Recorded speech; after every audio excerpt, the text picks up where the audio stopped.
So welcome back. I want to share this experience with you. I took an old Benelli Supernova that I bought used 10 years ago. I didn't really do anything with it until now. So I just want to kind of share this experience with you. And if you can get something out of it, cool.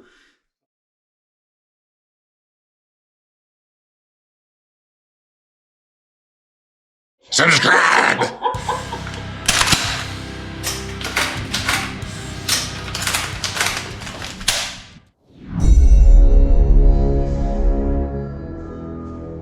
I basically had some stuff just lying around and just wanted to throw on it here and just make it a viable shotgun. I had a 24-inch ribbed barrel on it at some point. I'm going to do some three gunning kind of thing. It's a good pump shotgun for what used to be called heavy metal at any rate. So I wanted to make it a viable shotgun. It came with an 18.5-inch barrel. It did not have an extension, and it did not have this particular stock. It had this long 14-inch length of pull stock on it that is just pretty much kind of useless unless you're shooting some trap or skeet or something. So let's start off with what I did here. I got a pistol grip Mesa Tactical buttstock. Now this has a riser on it for optics.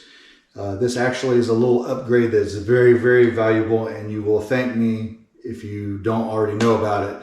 And it's the basically it's save your arm from falling off limb saver gel pad. Get this upgrade. If you get this, especially a pump shotgun. This one is light, and it's going to give you every ounce of recoil back into the shooter as much as possible. You know, some recoil you don't even want, but if you like to abuse yourself, go ahead and get that hard stock. All right, going forward, we have an EGW pick rail. It did not come with this. It just came with the peep sights, the rifled peep sights. Now this particular thing, if I had to do it over again, there's probably other options because this is made for a totally concave surface to mount to. But the top of the shotgun has a slight ridge in it. So what I did was I just took silicone gasket maker, and I just made a bed for it.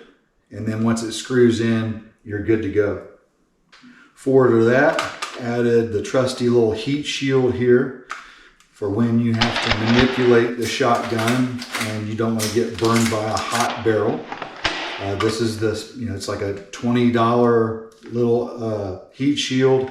I had this on that 1301 video. It's the same one. They all go on here, except the caveat here is you'll have to make a gasket bed or something for the where it attaches to the barrel. It's a little loose there. Make a gasket, screw it down, you're good to go.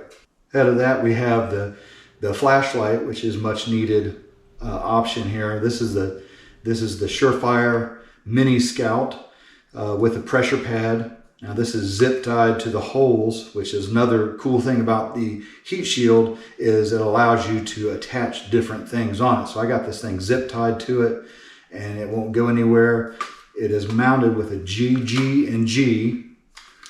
This is the QD and pick rail attachment for the Supernova. They make all sorts of cool stuff. Get on that website if you're a shotgun guy. Ahead of that, I got a deal on a Nordic component. Now this is supposedly the +3 magazine tube extension and the barrel clamp. It was blemished, got that off midway, and it was blemished. I can't find the blemish, but it works absolutely fine. More on the extension. So when I put the spring in there, cut it to length, I found that it bound up with the original follower. What I did, I had another little follower from another shotgun or whatever. I used that, and that was a Choate follower, and it has like a little nipple on it. So when the spring and the follower go all the way up into the tube, where it hits, if there's a binding of the spring and the follower, you're not going to get as many shells in there as possible. So what this is supposedly a +3, so 4 + 3, 7. However, with that follower and the spring not binding and the spring cut to its proper length, I can get 8. So that's kind of cool, and that's why it protrudes slightly here from the barrel. Aesthetically, some people don't like that, but I would rather have the other round than look pretty. But that's about it. Oh, whoop, whoop, whoop. We got the trusty Viking tactical padded sling. So that is, I put that on everything. There's probably better options for slings out, the Blue Force, probably, but I already had these, I'm used to it, and it works just fine for me. And then that's what I added to it. Of course, the Hollow Sun has the 65 MOA circle in it, and then the dot. Boom, put that on there.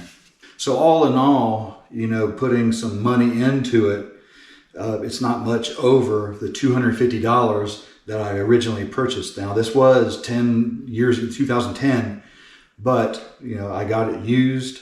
Nobody wanted it at the time, but it might just make a little comeback, especially how useful it is. But let's get on to actually what I did to upgrade and manipulate this thing. Okay. So let's get into what I did to this little guy. I did some cutting, some grinding, and some shining and manipulating. So what I did big time was get in here to the loading port. Now, if you're unfamiliar with the Supernova, it accepts 3.5-inch shells. So what that means to the shooter is it has plenty of space to get these measly 2 3/4-inch shells inside your magazine. And also another thing about this is the lifter, once it's down, it stays down so you can go ahead and start feeding him, which is a very cool little thing, especially when you're loading on the clock, loading under pressure. Opening up the port allows the shooter to easily get a quad load in there, very easily.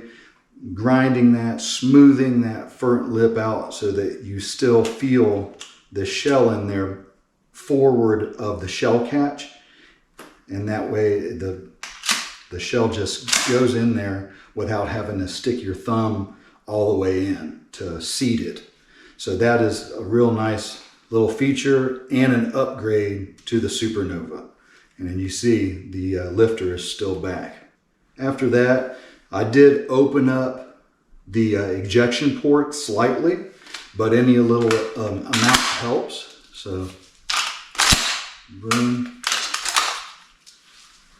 So one of the downsides to an out-of-the-box Supernova is the Foregrip. They designed this thing so that when it was back, it would cover all the ejection port, which is a bad thing when you're trying to Velcro a side saddle on here. You ain't gonna do it because your hand and the foregrip are gonna come back up under here.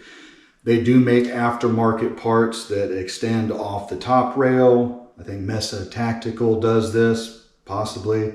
Black Mesa, maybe. And it goes over there. I like the Velcro because that works with everything I have. Easy deal right there. But so what I did was cut off that much of it. So back here, so you see how much was actually covering that. So that digs into the Velcro right here. So if you're going to put Velcro on your gun, that was loud. If you want to put Velcro on your gun, now you can, because now you can have a side saddle and not get in the way of your pump action. So that's what you can do to alleviate some of that stuff. And it doesn't look too bad. You can clean up. I cleaned up this part right here, made it smooth. transition going into it. Also did a little bit of stippling on here. Was playing around with that. That's one of my first stipple jobs, is just trying to get up in here. It does absolutely nothing, but this piece of grip tape right here actually does. And of course the light there, but that's about it. And you have a fighting shotgun that you can practice with it, and you can get good with your shotgun. It's a pump shotgun, so it'll shoot almost everything. And then 3.5-inch shells, you can, if you really want to get down on yourself, you know, you messed some TPS reports up and you want to get down on yourself, shoot some 3.5-inch Magnum buckshot out of this thing. It will give you every ounce of recoil you want. So, but that's all it is. It takes, there's nothing on here that I don't need, and everything that I do need. All right, today's episode is brought to you by the letter Mark with a C. He gave me this cool little apparatus here, the quad load. I believe this is the Ghost one, but it has like the little metal clips on it. You can pull straight out. It's easy to load for practicing, and it's pretty sturdy. Like, I've ran around with this stuff. I could probably tighten it a little bit for like really zooming around, but more to come on that. Thank you very much, Mark. I love you. So I certainly appreciate you taking the time watching throughout 2023. We're getting ready to go into 2024. Thank you very much for all the likes, the subscriptions, the thumbs up, and everything. So Merry Christmas to you and yours. Have a wonderful, safe, happy holiday and a safe new year. Make sure you get lots of rice, lots of ammo, lots of clean drinking water. 2024. It's going to be fun.